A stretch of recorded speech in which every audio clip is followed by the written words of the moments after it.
LaGrange. The opening segment of Sportscall is brought to you by Lee Marketing Group. For signage, tees, web design, and more, call LMG today at 334-742-0197.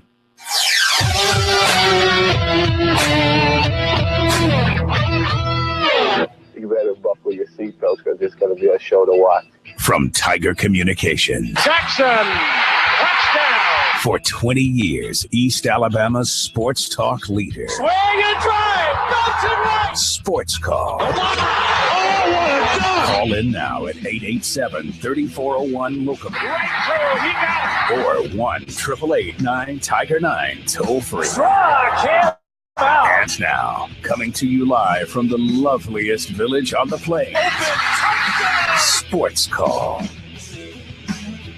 Hello, everyone, and good Tuesday afternoon. Welcome into the latest edition of Sports Call. Andy Graham alongside Randy Lee here with you until 6 o'clock, taking your phone calls at 1-888-9-TIGER-9 toll-free or locally at 334-887-3401 on our Auburn Opelika Tourism Hotline. We appreciate all of you out there joining us this afternoon. We'd love to hear from you. You can check us out on our Facebook page, or you can just send us a tweet at SportsCallAU. But we'd love to hear from you personally. Give us a call. Let us know what's on your mind today. 1-888-9-TIGER-9 toll-free locally at 334-887-3401 on the Auburn Opelika Tourism Hotline. So much to talk about today. A lot has happened since the last time we were on the air, Randy. Of course, the Iron Bowl, a tremendous game. Auburn comes out on the short end, 55-44.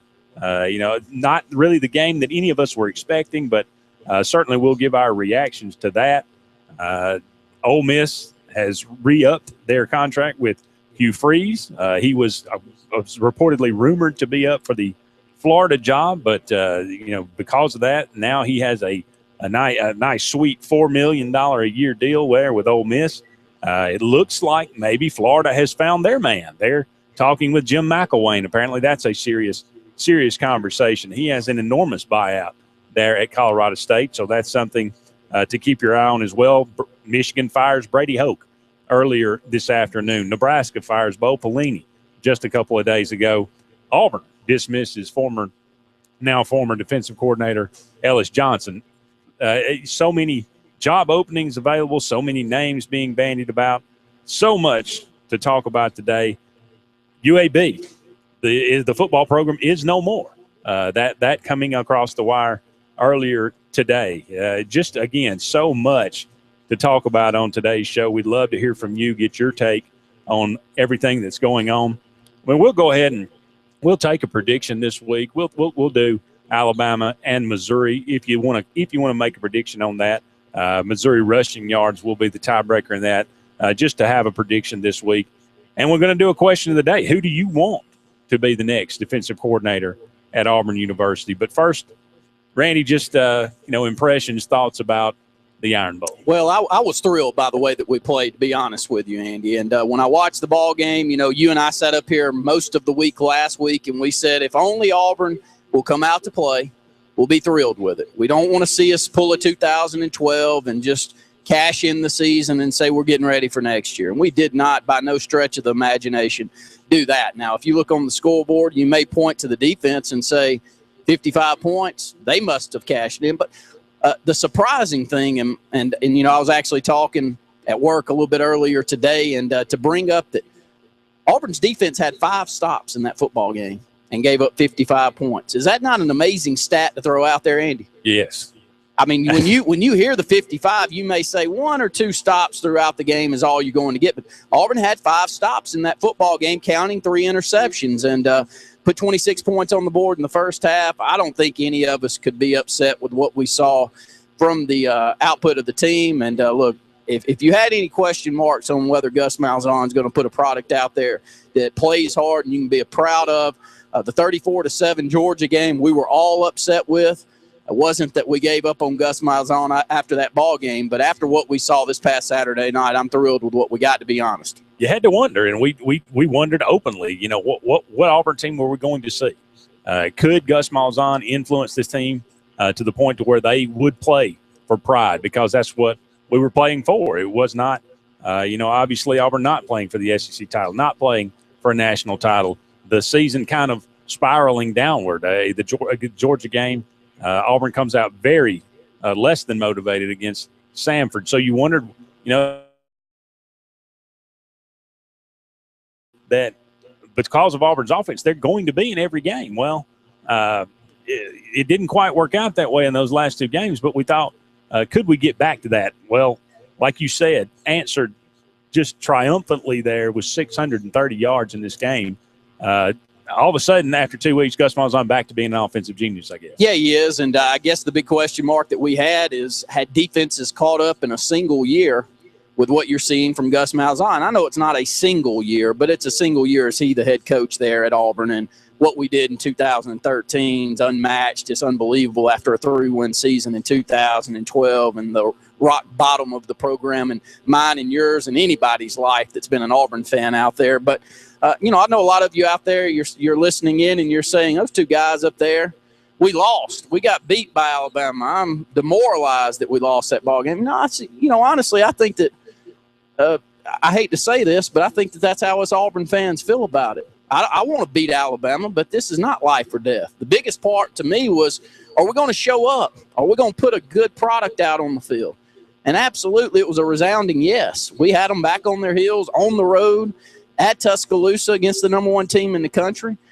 We gave them all that they wanted. Yeah, I want to win more than we lose in the next 10 years, and I think we will win a lot as long as Gus Malzahn is there. But, Andy, I come up here on this program with a positive attitude on what I saw on Saturday. Yeah, I never enjoy a loss to Alabama. No. Never am satisfied with a loss to Alabama. But like you said, going into the game, you had to feel like you didn't know quite what to expect. And for Auburn to play like they did, and again, you go back and you think about Auburn kicking 5 field goals in this game and squandering opportunities in the red zone.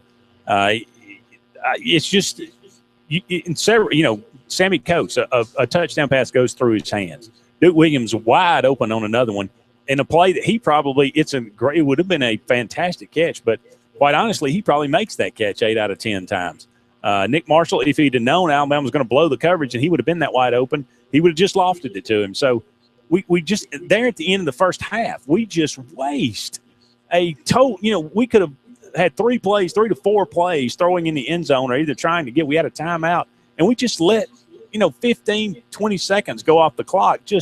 I'm sitting there. I know every Auburn fan was just screaming at the TV, what do we do? Spike the ball, call timeout, do something. That was a squandered opportunity. So you look back on it and you think, my goodness, we could have scored 59. And it wouldn't have been, it wouldn't even have to try all that much harder. 888-9-TIGER-9, 334-887-3401. Got about 7 more minutes left on this segment. Our question of the day, who do you want to be the next defensive coordinator at Auburn? Call in with those. Andy, we got an action-packed week this week. The HSA Radio Network, which we started 7 years ago. This year we'll be on the road for the Super 7 state championship games in the next couple of days, actually 3 days. 7A state title game tomorrow. Brett Pritchard and myself will be with you for Sports Call from 4 to 6 each afternoon the next 3 days. And then we'll be calling the 7 o'clock games, which will be 7A tomorrow night, 6A. 5A on Thursday night, and then 6A will close out the thing on Friday night. So we're looking forward to that. I can't get through this first segment without bringing this up, though. This UAB debacle, and I'm going to call it a debacle, by the way that leadership has handled this, is really eye-opening. I don't have a problem that you're going to shut something down, but, Andy, the way that they have handled this, the backroom dealings, the no conversations that have been had with not only the students but the coaching staff and the players, all this, they really should be ashamed by the way this was handled. That's the only way I can take it. Yeah, it is shameful, and like you said earlier, before the show even started, we were talking. This doesn't happen every day. 1995 was the last time that a program has been shut down in Pacific. A team that Auburn played in 1989 started the season with them. Programs just don't get disbanded very often, and this goes back, and you believe who you want to believe, but the way that's been handled, the way that the Board of Trustees oversees UAB, Alabama, and Alabama Huntsville, this program was never given any kind of chance to succeed. It doesn't appear. And it seems like it's been a mission for some to have it go away. And I guess they're going to get their wish. Well, they are. And if you're just tuning in or if you didn't see this afternoon, Ray Watts, who is the president at UAB, had a meeting with the players and the coaches and did pass along the word that they would be shutting down UAB football along with bowling and rifle there at the pro. And look, this not only talks about that, but it also, Andy, it's going to talk about the band program and many other programs at UAB. And what happens with the undergraduate program at UAB, is that part of the issue here? I know that there's some restructuring going on within the university at Alabama, wanting more undergraduate students at that university, whereas Auburn, we're saying, look, we've got enough. We're happy with the number that we're sitting. Alabama continuing to add on to that. But UAB was upwards of 19,000 students. And when you look at that number and you look at the amount of money that flows through that program, I'm not talking about the athletic program. I'm talking about the UAB education and medical programs there. It's really sad. I hate it for the kids. I hate it for the kids in this state. I've said that a number of times. We've had so many kids here from Alexander City. Justin Kraft has been one that has handled himself about as well as you can handle it during this. He's been the one out spearheading social media. He's been the one on the media outlets. He grew up here in Alexander City, went on to Georgia Tech, then transferred to UAB and played football there.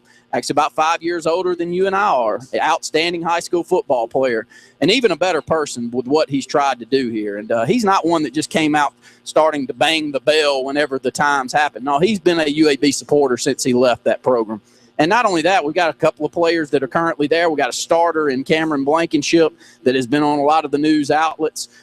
Andy, it's sad not only for our community, but for all the communities here, and high school communities here in the state, because it was a good outlet for many of our kids to go play ball. Yeah, we'd love to hear from you. Give us a call, 1-888-9-TIGER-9, toll-free, locally at 334-887-3401 on our Auburn Opelika Tourism Hotline. I mean, I don't know any of the specifics, don't know any of the facts. Obviously, a lot of this will come out as we go, but, you know, what happens to these players? What happens to the ones that have just been – were they given 1-year scholarships? Were they given 4-year scholarships? Will their scholarships be honored for 4 years? Can they go to have a degree if they don't want to go anywhere and play football now? I'm assuming that they'll be – those that want to will be able to go transfer somewhere else and play football if they choose without any kind of penalty. They'll be able to play immediately. But, you know, a lot of questions have to be answered. You know, I think UAB has made a bowl game now, correct? Yeah, they just won their 6th. They're going to the Bahamas. You know, I believe if they're qualified for that bowl, I don't know, but they are going to go to a bowl game this year more than likely. And you know, it's just something. I mean, that game's going to be so bittersweet. You know, the first bowl game in forever, and it's your last bowl game. I mean, it's just it's just kind of a bizarre situation. But we look forward to talking with you out there today. We've got about a minute left on this segment. But who do you want as the next defensive coordinator at Auburn? Also, the prediction this week will be the SEC championship game. We've got Alabama taking on Missouri, and the tiebreaker will be rushing yards for Missouri. 888-9-TIGER-9, 334-887-3401. Sportscall today is brought to you by Always Money. Always Money offers title loans, cash advance loans, Western Union services, and they buy your gold. Visit one of their many convenient locations or visit them on the web at alwaysmoney.com. Always Money, easy, convenient, friendly, and fast. Again, you can check us out on our Facebook page. You can send us a tweet at SportsCallAU, but we'd love to hear from you personally. Give us a call. Let us know what's on your mind. 1-888-9-TIGER-9, toll-free locally at 334-887-3401. When we come back, we'll dive into some of these possible candidates for the new Auburn defensive coordinator position recently vacated by Ellis Johnson. We'd love to know who's at the top of your list. Of course, Will Muschamp is a name that's been talked about quite a bit here as of late. Is that a realistic possibility? Do you want him as the defensive coordinator? A lot of names out there. We'd love to hear from you. See who's at the top of your list. Give us a call. More Sports Call on the way right after this, presented by Always Money.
Lisa Anderson at Cruise Planners today. Why do the planning when it can be done for you? Visit exclusivecruiseplanners.com or call 844-722-6342.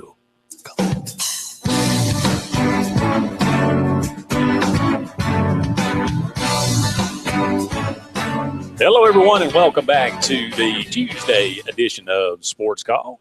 Andy Graham and Randy Lee here with you for another hour and 20 minutes, taking your phone calls at 1-888-9-TIGER-9 toll-free or locally at 334-887-3401 on our Auburn Opelika Tourism Hotline. Sports Call today brought to you by Auburn Urgent Care. Auburn Urgent Care offers convenient solutions for your health care and occupational medicine needs, including workman's compensation injury care and certified DOT medical examinations. With locations on South College and in Tigertown, visit them online at auburnurgentcare.com. Randy, I think we'll go back to the AO Tourism Hotline. Lots of phone calls coming in. Look forward to hearing from you out there today. Let's go to James in Auburn. You're on Sports Call. Yeah, James, you there with us? Unable to get James in. Hopefully we can catch up with a couple of these callers that are coming through. 888-9-TIGER-9, 334-887-3401. I'll kick it back over to you.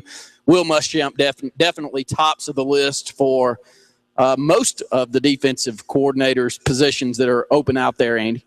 Yeah, I think so. It's kind of odd. Only in college football can you really take a job and really fail pretty miserably and then be the most wanted man in college football. I think Will Muschamp, it's good to be Will Muschamp right now because everybody who's anybody wants him, and especially there's certainly two jobs in the SEC that are after him without any doubt. They are Texas A&M and Auburn, and of course, South Carolina, possibly another opening as well. We'll have to wait and see if that materializes. But Will Muschamp, I think if there is a safe bet, maybe it's probably him. He's got the best track record. He's the most proven guy out there.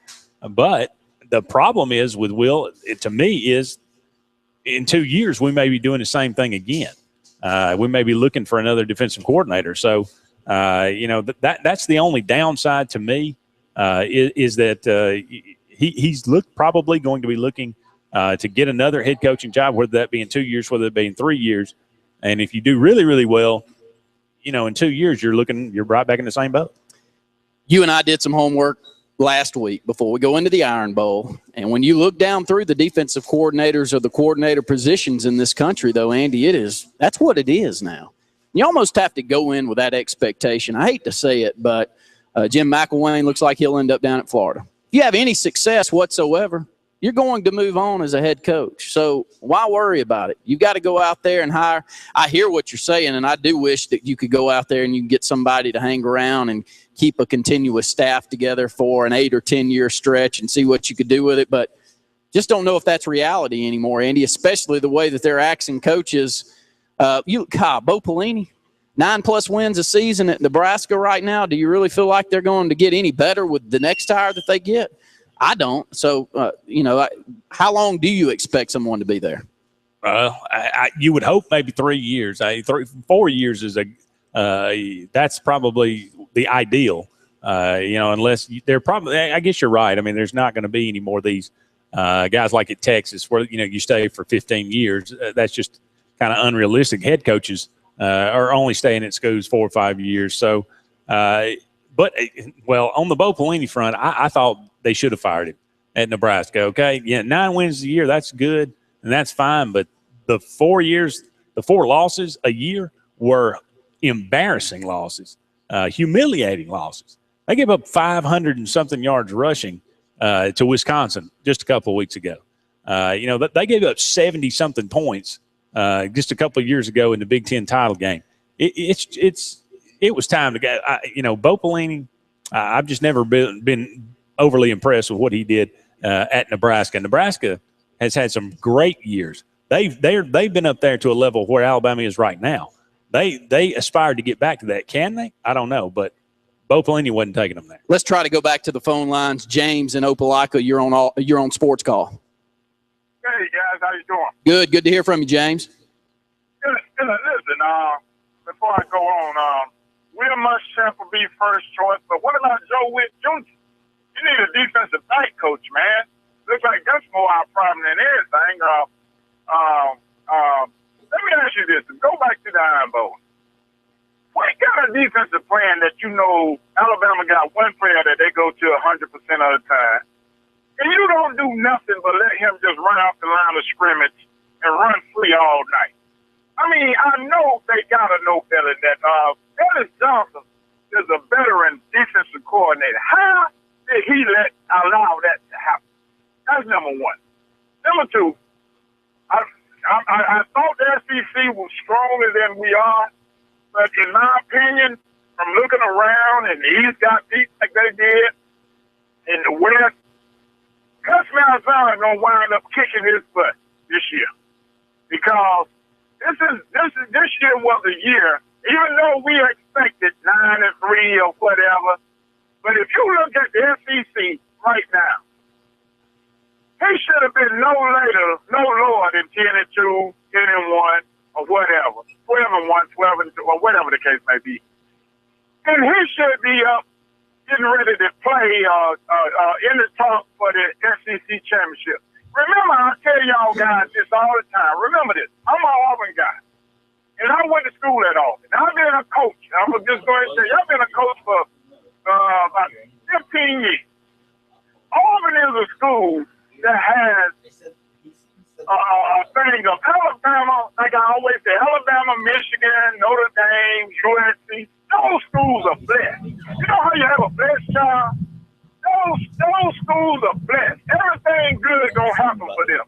Auburn is one of those schools that destiny smile on us once every 5 years. And we have a winner. And every time you allow that winner to close, it ain't gonna take us 5 years to get it back. If Gus Malzahn don't watch it, his winner gonna close. And then we'll be in the same boat again, looking for another coach trying to win again. Gene Chizik had that one. And he won. He should have took the bull by the horn and tried to make this program stable. But for me, I'm telling you, I have no problem with Gus. But the problem I have with Gus is he seems like nobody can't tell him nothing. He done got this mentality that he's this genius, and nobody. I can give you a prime example. Here we are about to score in Alabama 3 or 4 times down around the goal line. When one play works, what he does? He tells them to go, go, go, go, go. Everybody in their mama knows it's the same play. It's the same play.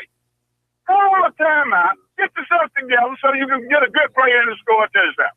But anyway, I'm just saying, you have a window. Auburn always have this window. And if you don't capitalize on that window, then everything will be lost and we'll be starting all over again. So Gus still got a window for next year. But if he don't do anything next year, his window is closed. You might as well get ready to start looking for another guy 4 years from now, because Auburn have a window. It don't last no 15, 20 years like Alabama, whatever. Our window is like a little hair mirror. We come up every 5 years, look good, damn, they're Auburn again. But look like no coaches, besides Pat Dye, has been able to maintain that consistency. Because if there was ever a year for consistency, that should have been this year. And we go to Georgia and get blown out. Georgia's not a very good team. Texas A&M is not a very good team. Mississippi State really wasn't a very good team. Alabama is not no Alabama old. So in other words, we let this season slip by. And I just hope. And one more thing, I'm going to say this and then I'm gone. I hope Gus Malzahn learned one thing. He's been running the same offense for 5 years. You got to add to your offense, Gus. You got to expand it, baby. You can't just run that little one running play. You got to put some double tight ends sometimes. You got to throw some screens. You got to do something else. You got to add to your offense. And I'm going to ask you about the SEC, and then I'm gone. What is y'all take on the SEC? I think these schools are getting robbed from these coaches, that they're paying these coaches all this money and they ain't getting nothing out of their team. And I'll hang up and listen. Thanks. Thank you so much for the phone call, James. We'll try to run down a few of those 10 topics that you brought up in that call.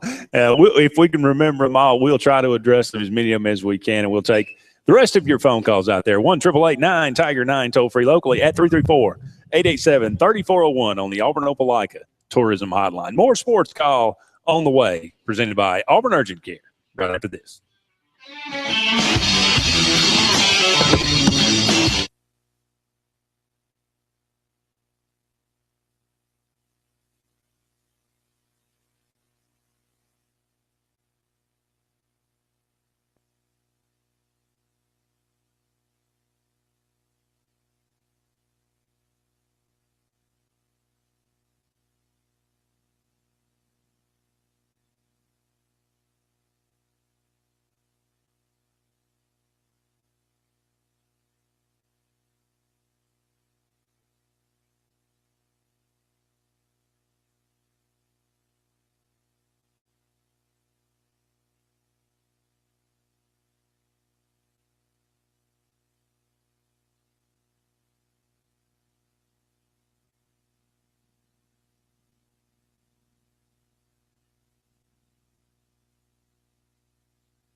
Number one mortgage company in the Wiregrass and the Dothan area.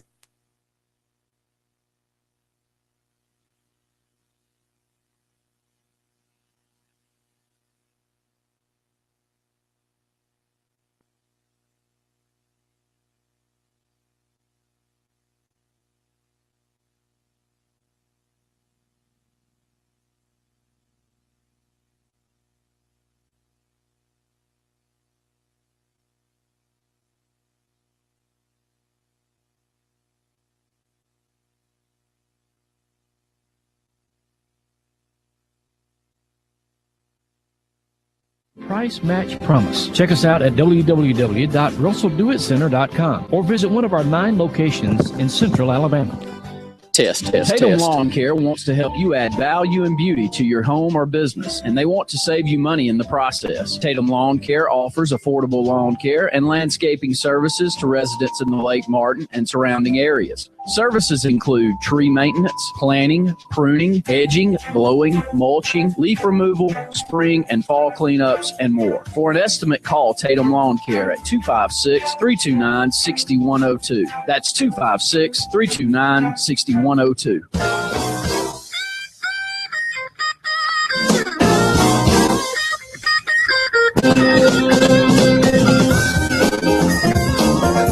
Welcome back, everyone, to the Tuesday edition of Sports Call. Andy Graham here with you for another hour and a half, taking your phone calls at 1-888-9-TIGER-9 toll free or locally at 334-887-3401. We'll pick up your phone calls in the following segment. But right now we're going to welcome in, as we do every Tuesday, our good friend Jason Caldwell from Inside the Auburn Tigers. Jason, how's it going today? Jason, are you there with us? No, Jason. All right. Well, we'll forge on. Hey, you there with us, Jason? Yeah, I'm here. Okay. Hey, good to hear. Good to hear from you today. How you doing today? I'm doing pretty good. Doing well. Okay. Well, obviously it's been a busy weekend. So much going on. So much happening. All kind of happening pretty quickly. But let's just start off with your impressions and what you thought about the Iron Bowl.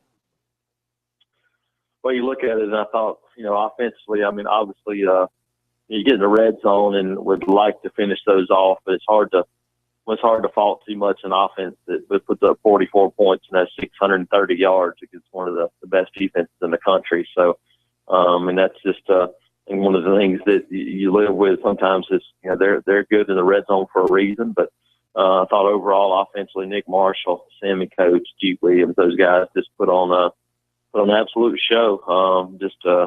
Pretty incredible performance by them, and defensively, it kind of is what it is. You see that, and it's just another similar trend that, it's kind of strange. They've been able to force turnovers. They did that again Saturday night, but it's just too many big plays once again, and it's just inexcusable to have, the guy that is the go-to guy for their offense. And, it's one thing if he beats you and he goes up and into double coverage and catches passes, but to have him running free and clear in the wide open on two different occasions for touchdowns, I mean, you just can't let that happen. There's one guy on that football team you can't let beat you, and that happened. And so obviously, that's probably the most disappointing thing is going into that game, you can't let Amari Cooper be the guy that does it, and he did it and didn't have to work real hard for it. Well, coming into the season, we talked about how Auburn would probably throw the ball more. You had Duke Williams, you had Sammy Coates on either side. You felt like that was going to be a strength of this team. Nick Marshall, they had talked about his passing improving. Gus Malzahn said he wanted to be more balanced. I think maybe this is the offense, a lot of us thought we were going to see all season, and maybe certainly not to 456 yards passing, but a much more dangerous passing, throwing the ball deep to Sammy Coates. Why do you think it didn't materialize until the final game of the year? I don't know. I think a lot of it was, that you get into that rhythm of running the football. And I thought that Auburn was as aggressive play calling as they've been all year Saturday night. And, it just wasn't the case for much of the year. And I know Gus, obviously this offense, you want to run first, pass second. And you look at, and sometimes it's what the defense gives you. And that's, the thing is, you look at Auburn's offense and, they've still been putting up huge points, with the exception of the Georgia game. And I think that was just one of those games. But other than that, I mean, they've still been scoring points and doing what they did by running the football and throwing it some. But I think Saturday night was the perfect scenario of, you look at the weakness of Alabama's defense, and it's in the back four, the secondary. Auburn wanted to take advantage of that, try to exploit it, and they were able to do it. So I think it was just a matter of kind of the right time, the right situation, and it all kind of come together. Obviously, Duke Williams, like you said, and Sammy Coates really just put on a show. Duke Williams not 100% healthy, but out there as a warrior, 7 catches, 121 yards. Sammy Coates, 5 catches, 206 yards, 41.2 yard average.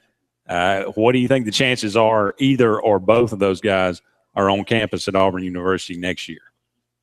I think it'll be, probably an upset if both of them were there. I think, right now you'd probably think that leaning to at least one of those guys and maybe both being gone. But you look, and I think both of them could probably benefit from returning. I think you look, and then obviously Duke's a guy that has done incredible things this year as a player. But I think you look at him, and he's not going to be a guy that's going to burn up the combine in terms of 40-yard dash time. And I think probably look at him as an Anquan Bolden type of guy. And Anquan Bolden, had probably more proven commodity coming out of college than Deke. he was a second-round guy, and it's tough to think, okay, you're going to turn everything down to be a second-round guy. And I think that's what you look at for Sammy. He's going to be the opposite guy. He's a guy that's going to burn up the combine, going to put up huge numbers. And I think the inconsistency for him this year is something that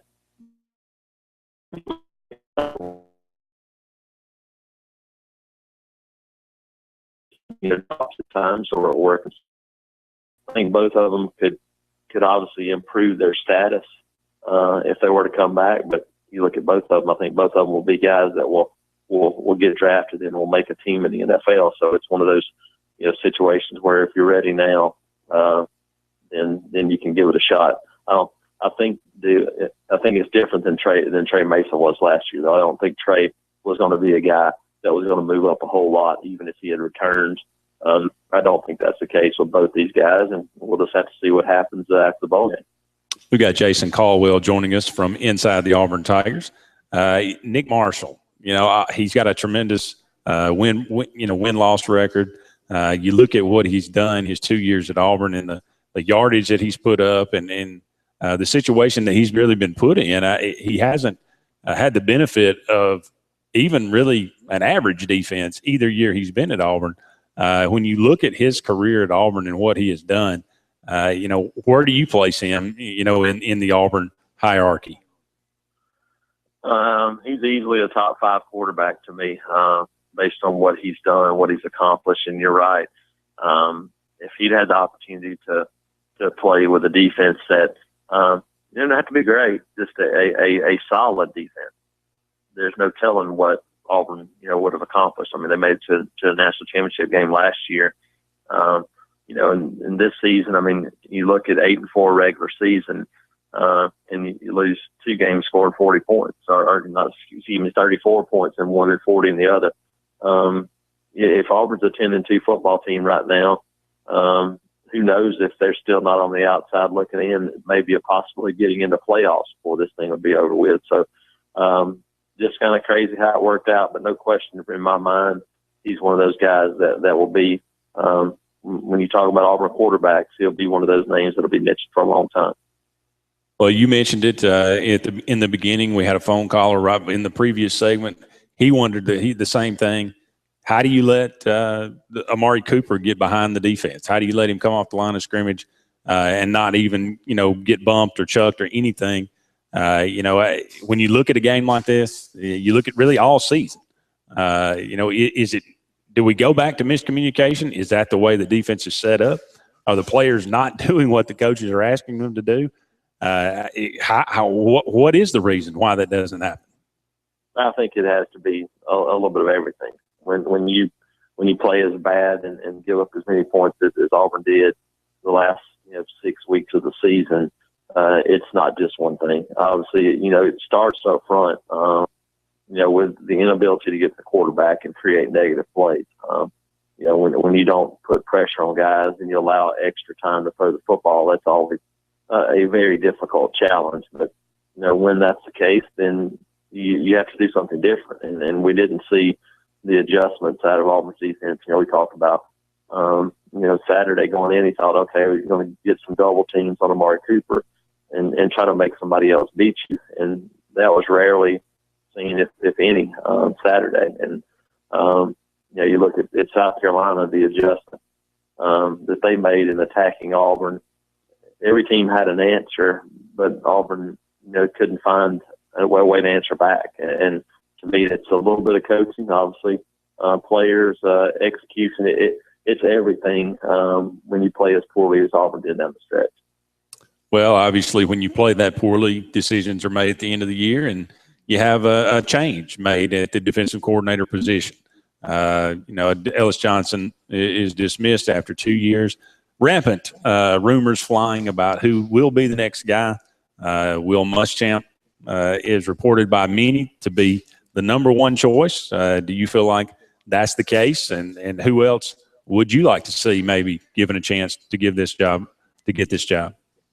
Yeah, I think you look, and obviously that's the hot name at the moment. And I think in a lot of ways it makes sense. And you look at the guy like Will, I think he can go He's going to be a head coach probably at a lot of schools around the country still, but maybe not at the high-profile job right now. And so maybe it's an opportunity for him to go back and be a coordinator for a couple of years and then move forward again. And, it's also, would be a possibility to bring a former Auburn player along, and it's Ross Robinson, one of his assistants down there, the DB coach. And so there's some connections to Auburn. Obviously, he's a guy that's been at Auburn a couple of different times in Will. And so I think that's a name that obviously is at the forefront now. A lot of speculation there. We'll see what happens, but I think there's a lot of quality candidates when you look in some interesting, intriguing names. And I think that's the fun thing about this time of year. So there's a lot of guys out there. And I think for Auburn, one of the big things is how quickly you can get somebody in place.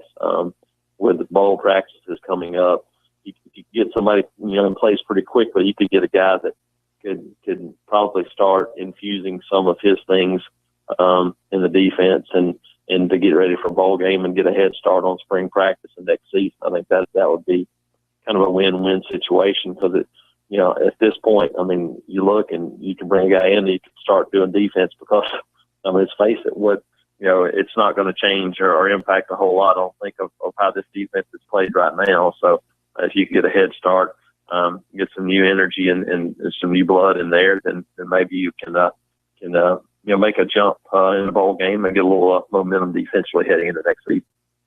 Well, a name that's out there that some people have put forth is Bill Clark. Is that even remotely realistic? Would Auburn consider him as a defensive coordinator? I know he is very highly thought of.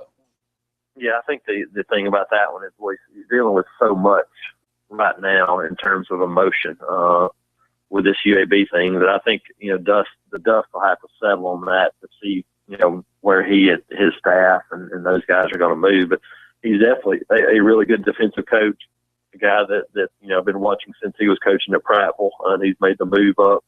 South Alabama's defensive coordinator, and made the move to Jacksonville State. Now UAB, really good football coach, and knows the state of Alabama and those high school coaches in the state. So I think it would be an interesting guy.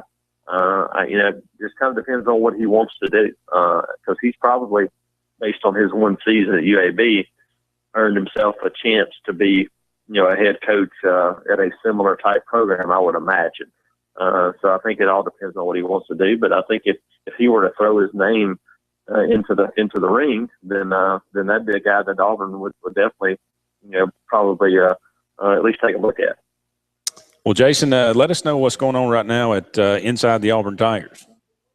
Yeah, because right now, obviously, a lot of talk about coaching search, and the first couple of days are a flurry, and then it kind of settles into a wait and see approach, and that's kind of what you're dealing with right now. But obviously, a lot of basketball talk with the Tigers heading to Texas Tech tomorrow night for a game, and then previews and get ready for the Super 7 that'll begin tomorrow at Jordan-Hare Stadium. So I have a story today on talking about kind of the side of things, that the expectations from the Auburn side and getting ready for this event. And then tomorrow, a big preview of all the teams, all the games, and everybody to watch in the game. So lots of stuff going on, and just waiting to see how this thing shakes out.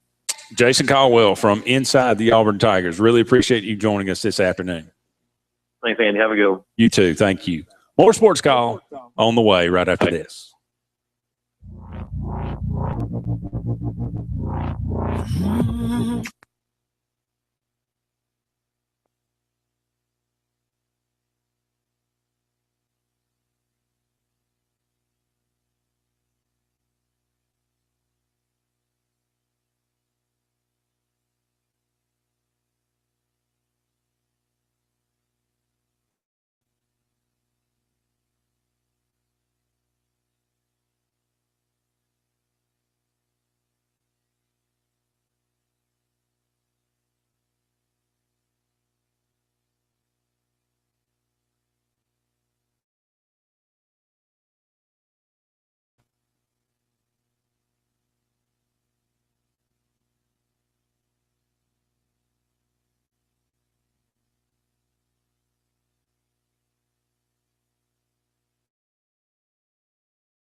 Hello, everyone, and welcome back to Sports Call on this Tuesday afternoon. Andy and Randy here with you until 6 o'clock, taking your phone calls at 1-888-9-TIGER-9 toll-free or locally at 334-887-3401 on our Auburn Opelika Tourism Hotline, and we'll get right back to the hotline. One of our favorite callers here on Sports Call holding now. Shadow, you're on Sports Call. Hey, thank you. Listen, I just want to talk to y'all for a minute. Can I ask you a question first? Yes, sir. How was your trip to Tuscaloosa? Well, unfortunately, my grandson got in a bad motorcycle accident. He ended up in intensive care in Birmingham. Well, that's terrible. I'm sorry to hear that. Well, I am too, but he's getting a lot better. And, as far as Auburn, I want to remind Auburn people that the only game where Amari Cooper ran freer than he did in the Auburn game was in the Florida game. My vote for Mr. Muschamp is absolutely no. I don't think his attitude is going to mesh with Gus Malzahn. And as far as the game, I was caught by a comment that Gus made at halftime by the reporter. She said, "What was your impression of the game?" Gus Malzahn said this. He said, "Well, I kind of got tired of my conservative play calling being rewarded with field goals instead of touchdowns, so I got more aggressive with my play calling." That means Mr. Malzahn can take credit for maybe a couple of losses. Last time I talked to y'all on Friday, I indicated, as I have felt the whole season, that the receiving core of this team was the strength of it, but because of tradition, Auburn forced the run to their own expense. Now, they did put up a lot of numbers on Saturday, and I'm pleased with that. But let me say, my choice, you take a look in 2010, who led the SEC in rushing defense? Gus was asked what he wanted to accomplish in the Iron Bowl. He said, "I want to stop the run, and I want to run." But if you check and see who led the SEC in rushing defense in 2010, you can thank, once again, and my pick, Mr. Tracy Rocker.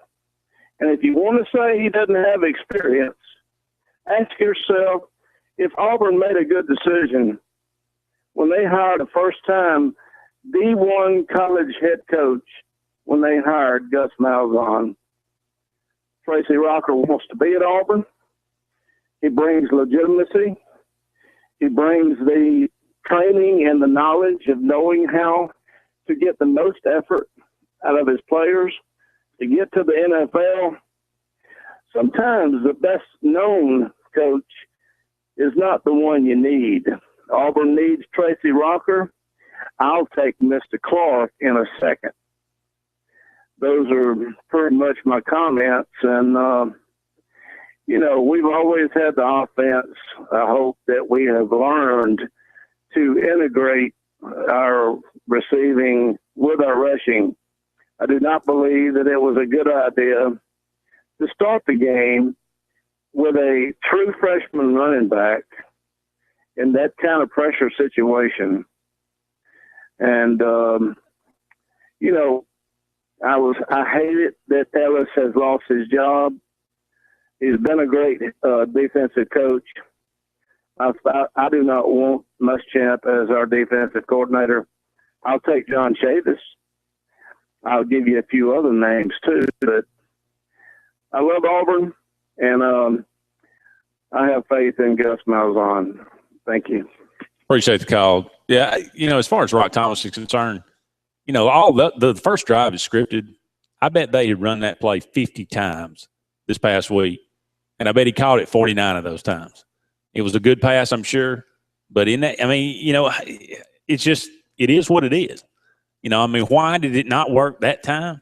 I mean, you just don't execute it. Well, that and it is inexcusable not to jump on that football. It is. Because if, as well as he's been coached not only in college ball but in the high school ranks with some great coaches that he's seen, along with John Gross that's over there at Jacksonville State University now, this guy's been told to jump on a ball if it's even in question. He didn't do it, so I'm not throwing him under the bus. I just hope it doesn't happen again.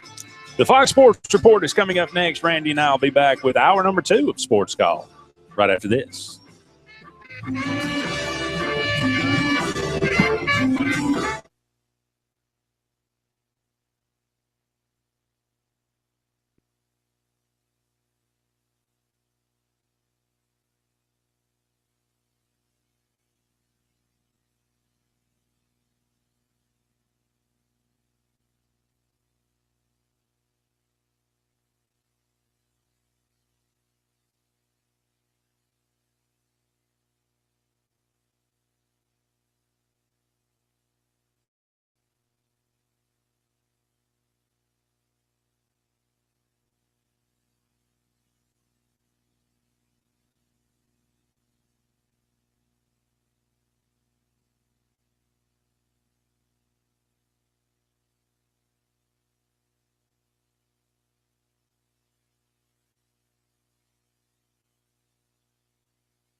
Talk leader. Swing and drive. Belton right. Sports Call. Oh, what a dunk. Call in now at 887-3401 locally. Right through. He got it. Or 1-888-9-TIGER-9 toll free. Struck him out. And now, coming to you live from the loveliest village on the plains. Open touchdown. Sports Call.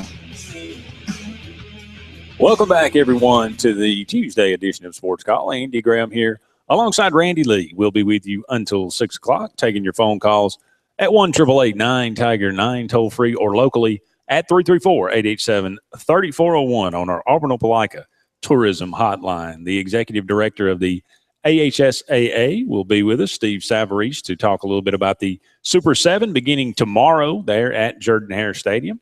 Wednesday, Thursday, and Friday games will be going on.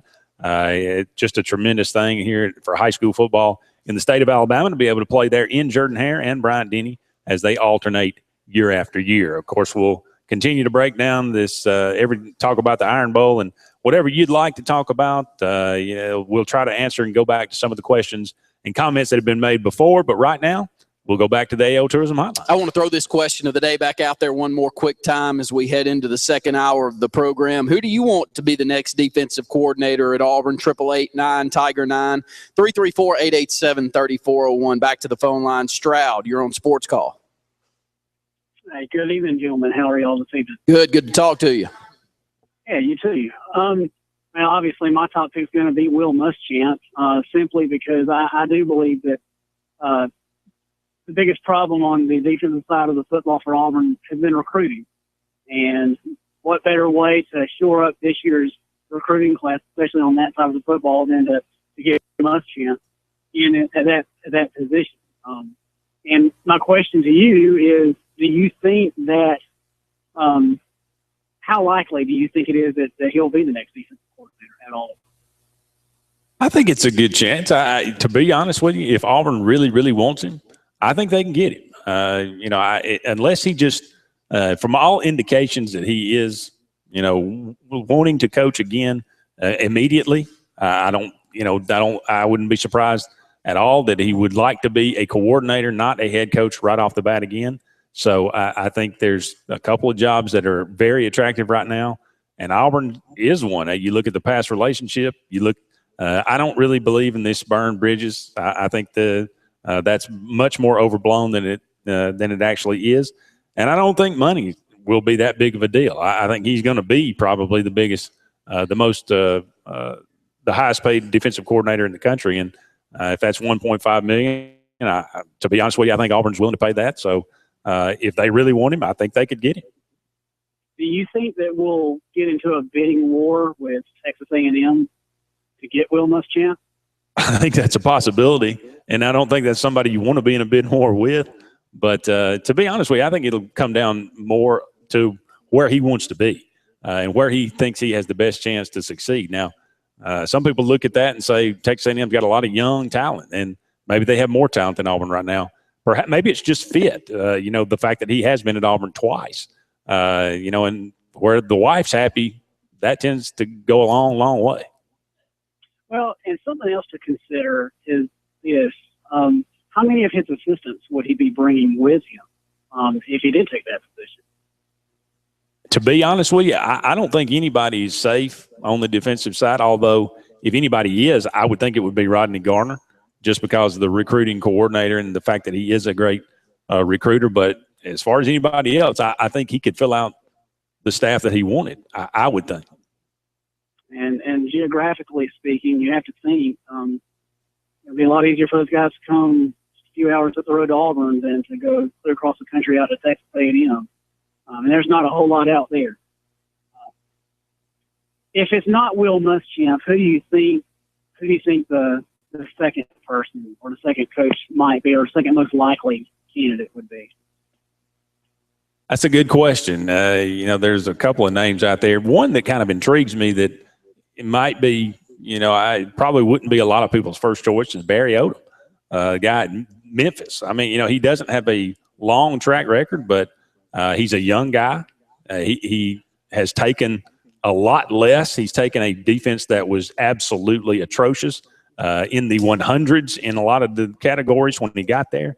And 3 years later, they're a much better defense than Auburn. You know, they're 7th in the country in scoring defense. They're 24th against the run. So, now, granted, they don't play the competition that Auburn plays, but you can see a guy when he comes into a situation and he improves that situation dramatically.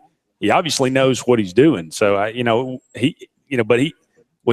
really know. He hasn't done quite enough. He's only been defensive coordinator for 3 years. Some people don't translate. You look at Manny Diaz. He did a pretty good job, at Middle Tennessee, and did a fair job at Mississippi State. Went out to Texas, and it was the worst Texas defense it's ever been in its history. So, I think sometimes you have to get lucky. But to be honest, Will Muschamp is the only guy I think on the list that is probably a guarantee that you're going to have a quality defense. I tend to agree, the reason he's the biggest thing again to me is recruiting, and I would be very interested to see if Auburn did get Will Muschamp, how many current Florida recruits would flip and go to Auburn, and if there's the possibility of any current Florida players that would want to transfer, because they do have a good relationship with Will Muschamp, and I've been pretty hard on Will Muschamp, and I think most people have. I do think that Florida was probably it looked like they may be about to turn the corner. If he ever could have just had any kind of consistency on the offensive side of the ball, and that was his problem the whole time he was there. That coupled with it seemed like every year they had so many injuries on the offensive side of the ball, and but his defenses were always very good down there. So and that's obviously that's his forte. I hope we get him.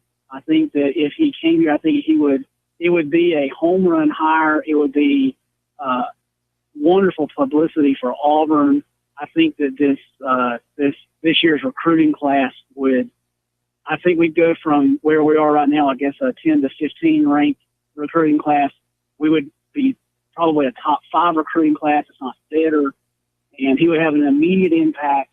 And Auburn, and I'll say this now, I mean, if Auburn can get one or both of either Sandy Cooks and Duke Williams to come back next year, Auburn, there's no reason why we shouldn't be in the hunt for playing for a national championship next year. And Will Muschamp has to think about that. He can come to Auburn and probably play for a national championship next year. Can you do that at Texas A&M next year? And that's a question for him. He wants to be head coach. He goes and wins the national championship at Auburn. What better way to get back and get your name back out there to be a head football coach? So anyway, I'll let you guys go and let others also on the line. Enjoy the show very much, guys. War Eagle. We appreciate the phone call this afternoon, Stroud. Let's quickly go back to the phone lines. Got about 3 minutes left on this segment. Ed, you're on Sports Call. Hey, I'll be real quick with 3 minutes. As always, Stroud's got some good points. The guy from Memphis that y'all mentioned, that'd be interested. And I've heard also mentioned the defensive coordinator, I think his name's Summers at UCF, Central Florida. He's young. I think he's around 34, 35, but has done a very, very good job there. The caller before that, I'm assuming whenever he was talking about Ellis Johnson being a great coach, he's talking about his total body of work and not what he's done at Auburn, and I agree with that. But, definitely didn't get it done at Auburn, but he knows more football than I'll ever know. But as far as Tracy Rocker, and Will Muschamp, the thing that I think may be holding up us hiring Will Muschamp may be working out the details of a contract, because if you get him, chances are you're not going to have him but a year unless you structure his contract where it is very difficult, and I would put it to be very difficult to get out of for at least 2, maybe 3 years. But Tracy Rocker, I think you could bring in, and I think he's a better defensive line coach than Rodney Garner. And as far as Garner's recruiting prowess, yeah, last year we finished strong with some defensive linemen, but this year I haven't seen it. I haven't seen anybody that he's been credited with as far as, I'm coming there because of Auburn. And our defensive line play was pathetic. It was, I don't care how good a guy can recruit if he can't coach. And our defensive line play was awful. And Carl Lawson wouldn't have settled all of that. But I appreciate y'all taking my call. I know y'all are up against the break, but Tracy Rocker, I'd love to see.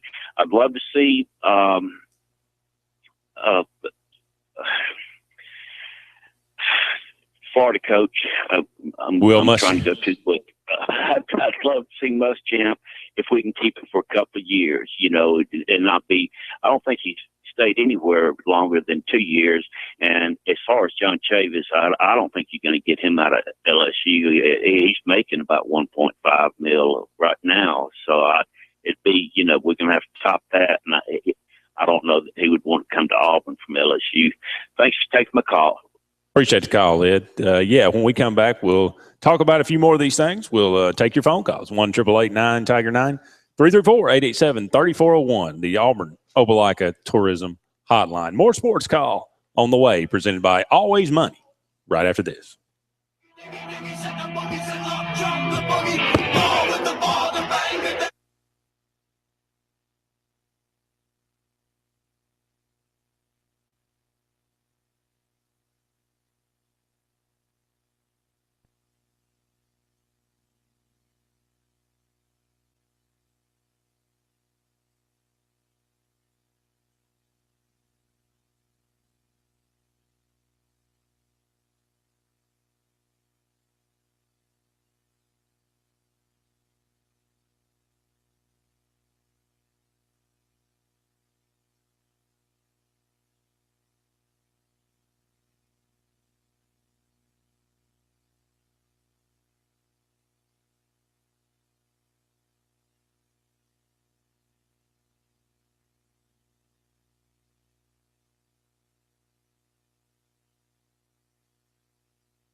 Hello,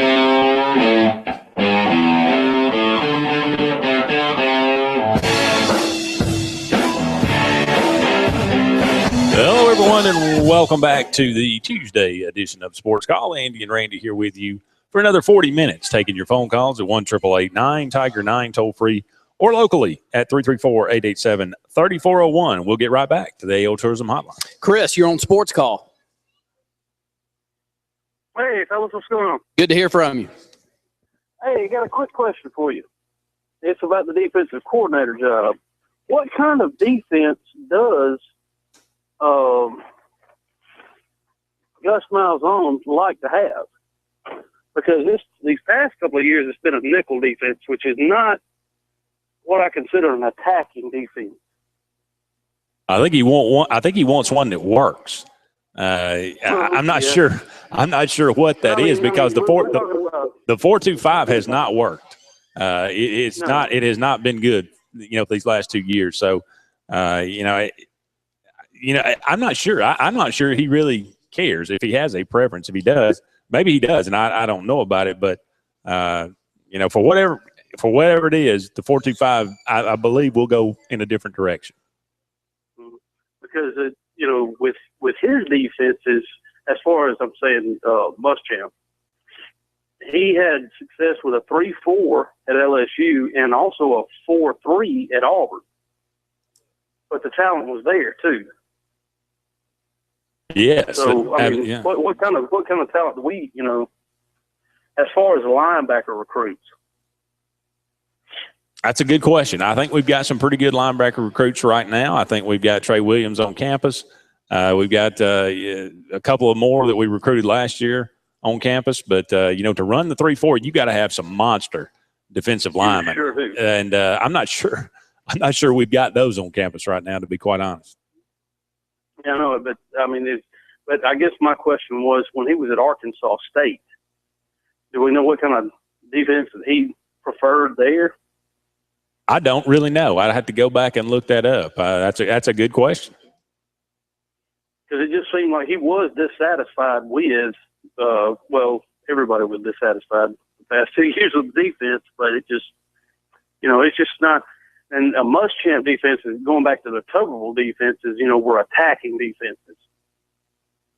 They were coming in, blowing up, and then you got the nickel defense from this guy who, honestly, it was a prevent defense, it looked like to me all the time, even though he was trying to blitz. Yeah, we weren't preventing very much. Very much. Not against Amari Cooper. Yeah, it was ugly. I'm just picking your brain to see, if he does have a preference to a defense. We'll talk about it a little bit, Chris. We appreciate your phone call this afternoon. Okay. All right, 888-9-TIGER-9, 334-887-3401. We've had so many calls, and hopefully we can get back to a couple of those questions. It's kind of intriguing that at least two of the callers that we've had have brought up Tracy Rocker. You have seen, I would say, a drop-off in defensive line play since Tracy Rocker left the Plains. Andy, just some of your thoughts there as we've heard from two or three callers. Well, I know Tracy Rocker gets a lot of the credit for Nick Fairley. Did he turn Nick Fairley into him, or, was Nick Fairley going to be that anyway? It always makes it look better when you have a guy that is just unbelievably, kind of just totally dominant. That makes your defensive lines look a whole lot better. I do think he's a good coach, and it's hard to argue that when he was here, Auburn had a much better defensive line. When he left, Auburn has not had a very good, at least we haven't had a productive defensive line. So I think he deserves the credit for that. Giving him the defensive coordinator position, there's probably a reason the guy's been around this long coaching and never been a coordinator. Maybe he doesn't have a desire to be a coordinator. Maybe he does. I'm not real sure. I've never certainly had a conversation with him about it. But I would be a little weary of giving someone the keys to, the coordinator position, never having been a coordinator in their career. That would be the only thing. But he's an Auburn guy. He would do his absolute best for the university. Certainly, I wouldn't protest if they hired him. Yeah, definitely. 888-9-TIGER-9, 334-887-3401. A couple other callers asking the same question so many of us Auburn fans were asking. Up by 12 points, Amari Cooper left single coverage, and he made the plays that Amari Cooper has made all year long, and quite honestly for 3 years against Auburn, as he has 500-plus yards in receiving in the 3 years against Auburn. It's head-scratching. And that caller was asking, wants more of a pressure type of defense. I guess you have to have players. You've got to have a system that allows for that, Andy. Never been a defense coordinator, don't know that, but I do know that you can change things up a little bit. And I would have liked watching that game Saturday. We get beat. If we got beat pressuring and trying to blitz the quarterback and trying to make some plays and force more turnovers than we were able to get, then I'd be a little bit happier about it. Just some of your thoughts. Well, I mean, you're a guy that played. Is there a situation where you don't want to hit guys off the line of scrimmage? Of course, yeah. If you can't cover them, let me tell you. I mean, if you're in man coverage and the guy across from you is twice as good as you are, you don't want to be up there. I will throw that one out. Now, yes. I mean, you got the safety over help, though. I mean, you can choose to have that, but I think that Lane Kiffin drew up some plays that decreased our chances of having some safety over help. The question is, Amari Cooper should always have safety over help no matter what. If you're going to lose, I wouldn't lose with him. No. Now, I haven't coached. Yes, I played in the secondary, understand bits and pieces of that. But no, bump coverage when you can't match up man-to-man, that's not the thing to do. And I know Auburn's after some larger corners, some larger secondary players. The reason I hated to see the loss of Tony Bridges. But nonetheless, you've got to be able to match up man-to-man. I think that's the one thing that Nick Saban has brought to Alabama is that he has these physical secondary players where he can play this bump coverage a little bit better than we've seen at Auburn the past few years. Well, when they lined up, Mincy was not on Amari Cooper. They came off the line, they'd crisscrossed, and he ended up with him. Well, he ended up letting him run by him, but he was there. How does that coverage? I mean, that's his own coverage, and that's just a mishap. And that's just, again, communication that you brought up in the first hour of the program. Inexcusable last game of the season, quite honestly, and inexcusable when Amari Cooper's lined up anywhere. If number 9 does not jump off the field at you and he doesn't have your full undivided attention, I know it's easier sitting here behind the mic and saying that, but honestly, even if you're out on the field, wherever 9 is, you got to be. Well, either the scheme is bad or you're not getting across to these cornerbacks and safeties what they need to do and putting them in a position where they can succeed. Either way, a change had to be made. 888-9-TIGER-9, 334-887-3401, up against another break. Looking forward. You'll be catching up with the executive director of the AHSA, Steve Savarese, next, and he has a lot to talk about with this Super 7 state championships that's back at Jordan-Hare Stadium, I believe, for the third time.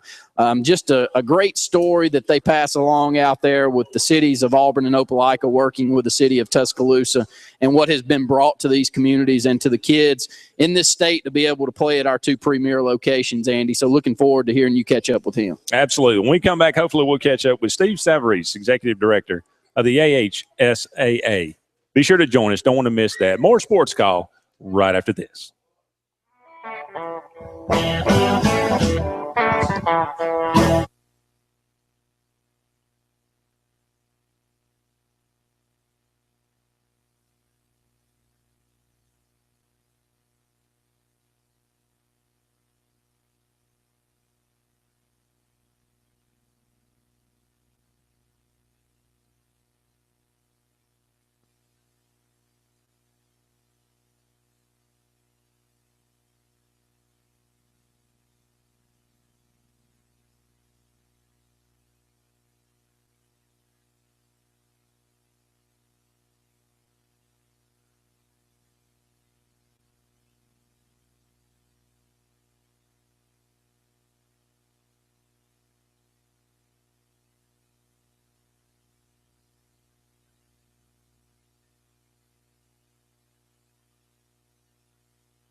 One of a kind, Dr. Pepper. Dr. Pepper is a proud sponsor of the College Football Playoff. Dr. Pepper, always one of a kind.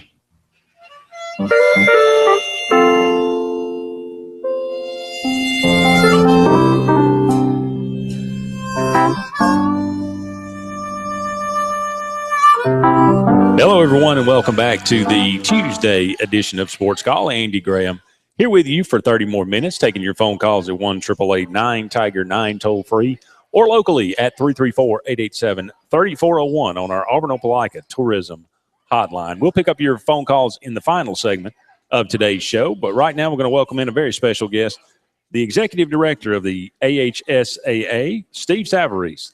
Coach Savarese, how are you today?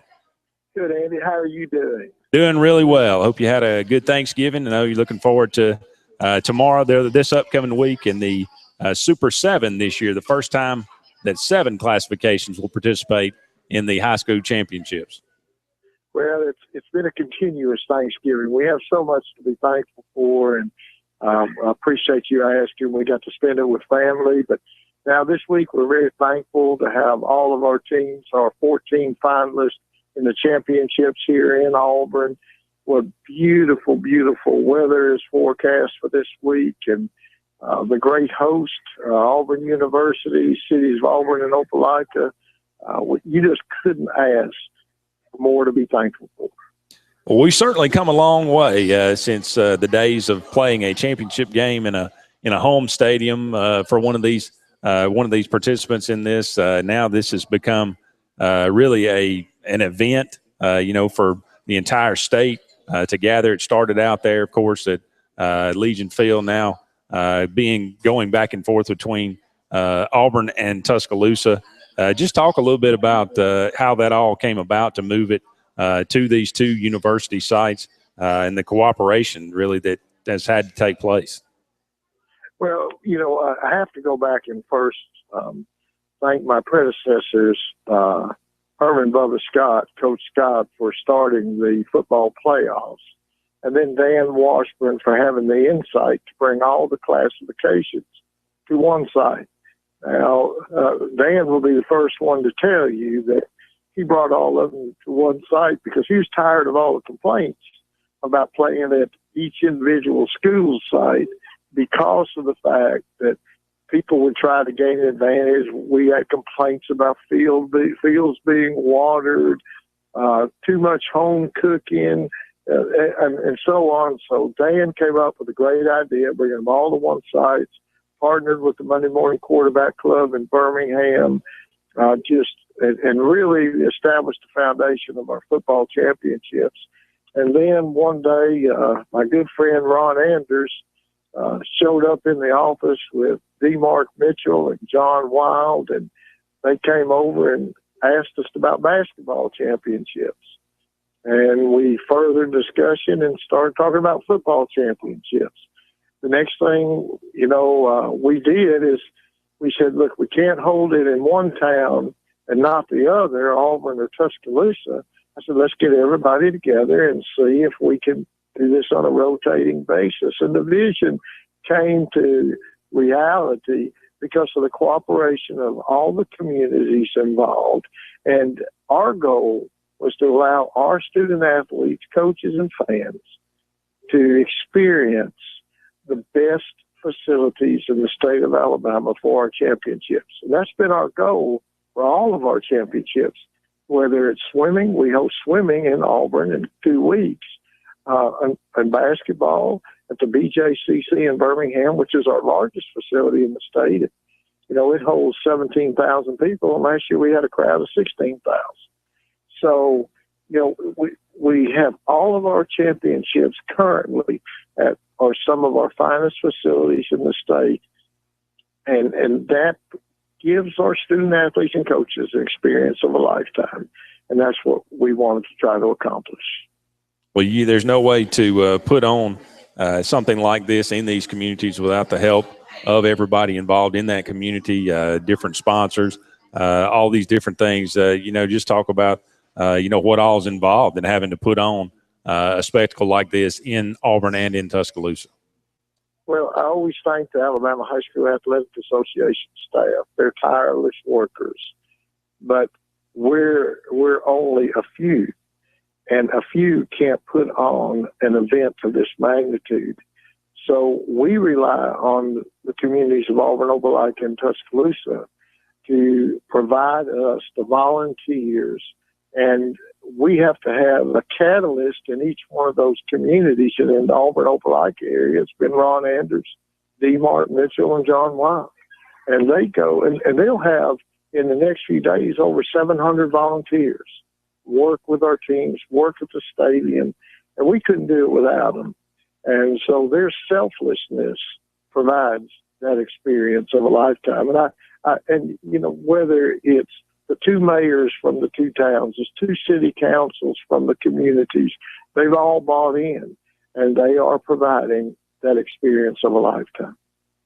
Well, we talk about, a lot of high school athletes going on to the second level or going on to play college football here and there, and some of them are lucky enough to go play for Auburn and Alabama. But the majority, their high school football career ends in high school. But they have an opportunity to go to play in these big stadiums to actually play on the field where their heroes played, whether that be Auburn or Alabama. It's just like you said, it is an experience of a lifetime, is it not? Well, the first time we did this, at the very first game, it was a school called Piedmont High School. It's north of Gadsden and Jacksonville, northeast Alabama.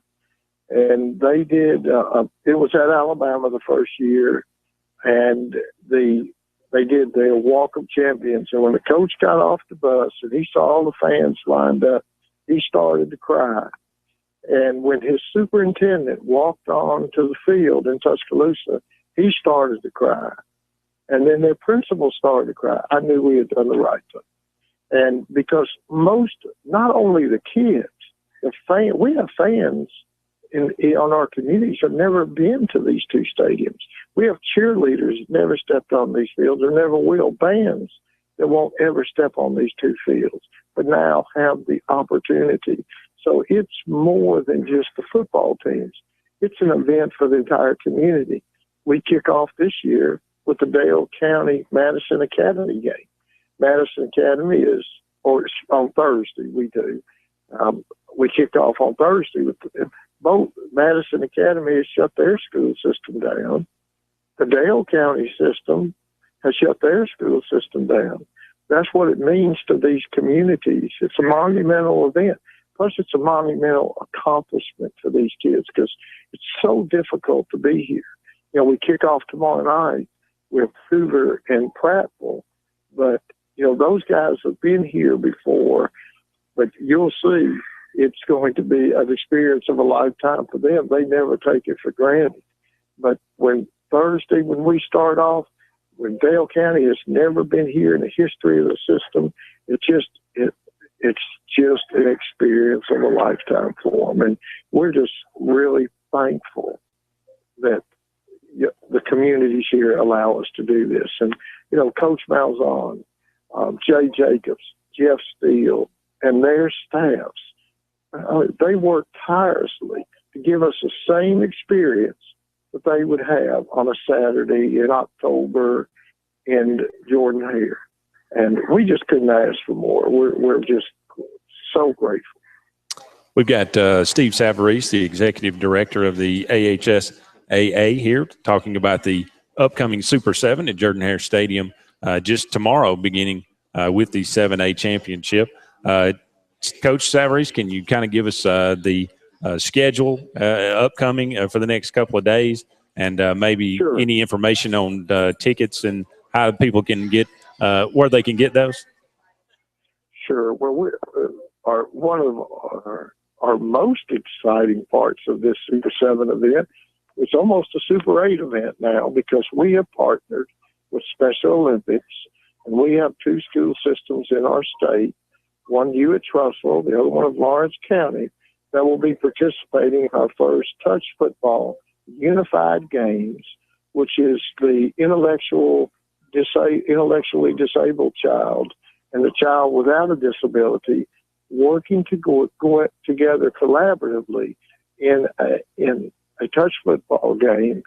And so we're very proud to start that game with Special Olympics, and we've partnered with them, and that will be our first contest at 3:30 tomorrow.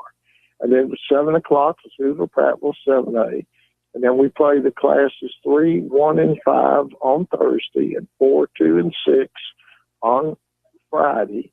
And, you know, it's a normal schedule from Thursday and Friday. Tickets are available online or at the gate. If you purchase your tickets online, they're $12. Schools have been selling them. They have discounted packages they can sell. But those tickets are available online, and you can go to ahsaa.com,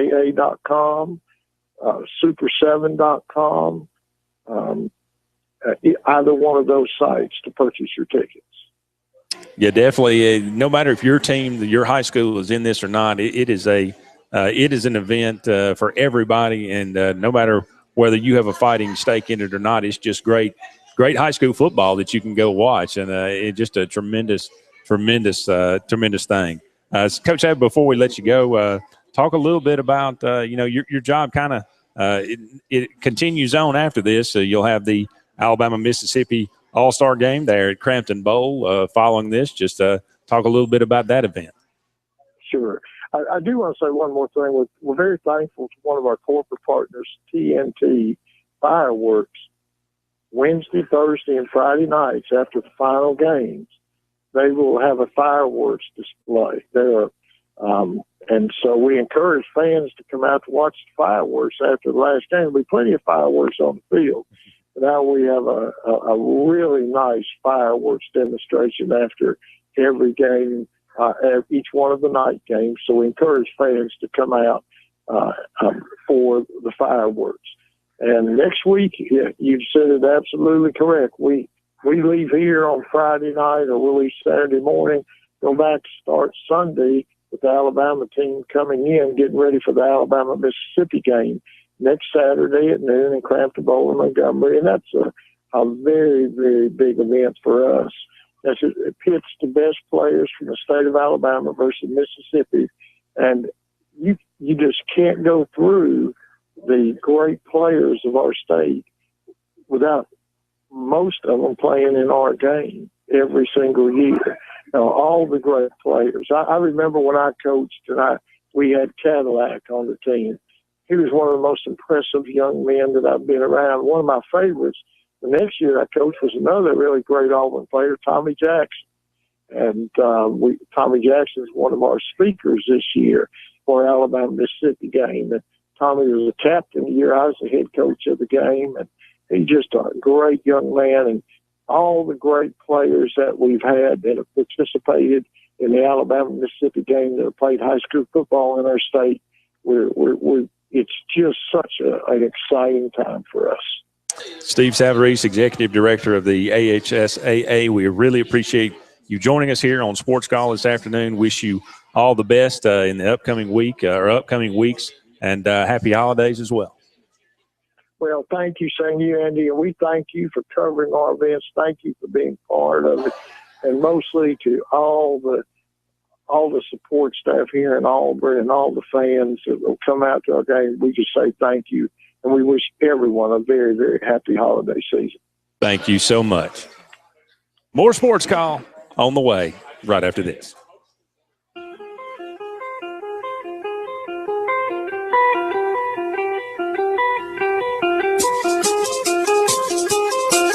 The Southern Tales collection isn't just an expression of class.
back, everyone, to the final segment on the Tuesday Sports Call. Andy and Randy here with you just for about 9 more minutes, taking your phone calls at 1-888-9-TIGER-9 toll-free or locally at 334-887-3401 on our Auburn Opelika Tourism Hotline. And we'll go back to the hotline. Terry, you're on Sports Call. Hey, Andy, Randy, how you guys doing today? Good, buddy. It's good to hear from you. Oh, thank you. Good to talk to you guys as well. Any news on the Auburn defensive coordinator thing? I've been kind of out of touch most of the day, and I'm just kind of curious what you guys thought. I have my opinion, of course, but as I generally do, a guy that I'd like to see get some more talk would be the Manny Diaz guy that was at Mississippi State. I felt like he was kind of unfairly judged at Texas. I felt like that was probably a little stranger situation. I felt like all the coaches had lost that team, not just him. But so I don't really have any judgment or anything on how he did there, but I'd like to see him get a chance. I think he's kind of a sleeping giant there. What do you guys think? I'm just curious if I missed anything today, or has anything been said, or is there any new rumor? No. Still Will Muschamp? Yeah, I think as far as that goes, the rumor's still that Will Muschamp's the number one guy that we want. Nothing concrete has been said about that. Now, Manny Diaz is an interesting prospect to me. Some guys are not meant to be at big time programs. I mean, he did a great job at Middle Tennessee. He did a good job at Mississippi State. And when he got to Texas, I'm like you, it's hard to judge, but you look at that and they were just so bad at Texas. But he's done a great job at Louisiana Tech. And maybe he's just one of those guys that does so much. He can do so much more with less. And to be quite honest, that may be a good thing for Auburn, but I don't know. It's very unfair to judge him or to make any kind of judgment on the Texas thing, because I felt like all the coaches had lost the team, not just Manny Diaz. It wasn't a Manny Diaz situation. Yeah, I agree. I mean, but you can't discount it either. It did happen in that first year. Go ahead. Right, you can't. Yeah, I agree with everything you're saying, Andy. I agree. I mean, we're on the same page there. I'd like to see him get a shot. I understand that Will Muschamp is the flashy hire, the big hire, but I don't feel like he's going to end up coming to Auburn. That's just a personal opinion. I don't know anything. I guess a gut feeling. I feel like there's so many people out there wanting him. Is there an up-and-comer, a young guy that you guys know about that may be just waiting to get that shot? And Andy just spoke that maybe Manny Diaz is the kind of guy that belongs at a smaller program. Is there a guy at a smaller program that may be ready to come up that we haven't heard of? Andy brought up one earlier, and I think it is a very good point. Barry Odom, that's at Memphis, the defensive coordinator there. They were horrific defensively. They were 109th in the country in pass efficiency defense, 97th against the rush before he showed up there. Currently, they're 7th in the country in scoring defense, 24th in total defense. Look, I know that he'd be making a humongous jump up from Memphis, but when you put numbers up like that, I guess that it does deserve at least a look. Yeah, I think that's another thing that's really important about the hire. Somebody that's going to work and coincide with Gus and the style of offense he runs. I've heard people say, well, we may have to, make some changes offensively. No, they don't need to make no changes offensively. Trust me, I don't think Gus or Red Lass is willing to do that. But that doesn't need to be. But it's very important for Auburn to make a hire that coincides and does everything keeps everything on the same page with Gus Malzahn's style of offense. I think that's a good point. Will Muschamp may be too big of a personality to coincide with a Gus Malzahn, on the same staff. He coincided with Tuberville, but I think maybe, people said it was Jay Jacobs. Maybe it was Tuberville that he didn't get along with enough, and that's why he went to Texas. I don't know that for a fact, but I think that does chemistry, and fit does make a big difference. Yeah, exactly. And I think that needs to be looked at very closely. And surely Gus Malzahn knows that better than everybody else. Certainly knows it better than any of us. So we'll see how it goes. But I'm not a big Will Muschamp guy. I don't necessarily think he's a great coach. I just don't think he's a very good head coach at all. I think that's proven fact. But I don't think he'll come to Auburn. I think he'll end up being somebody else. We'll just take a wait-and-see attitude, I guess.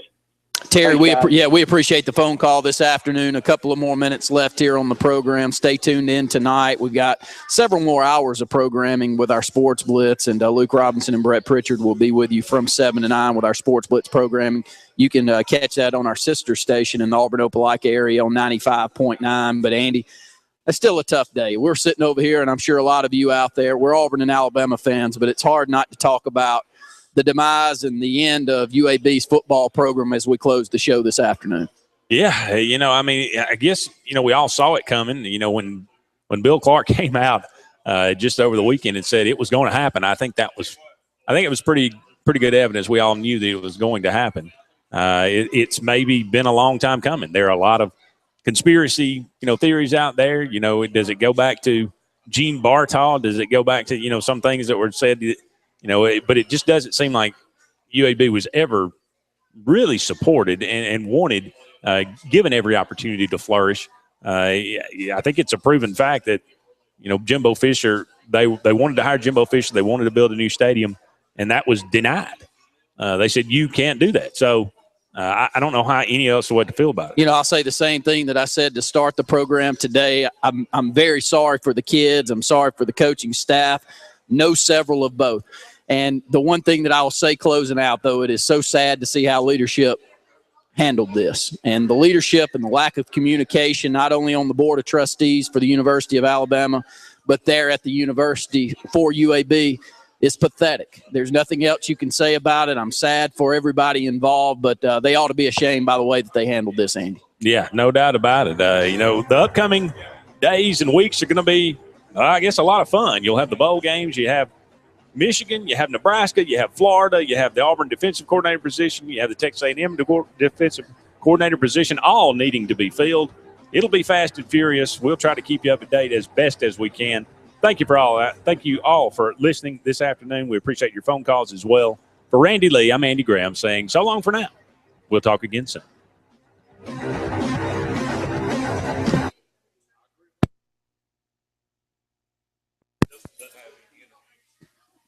You don't have any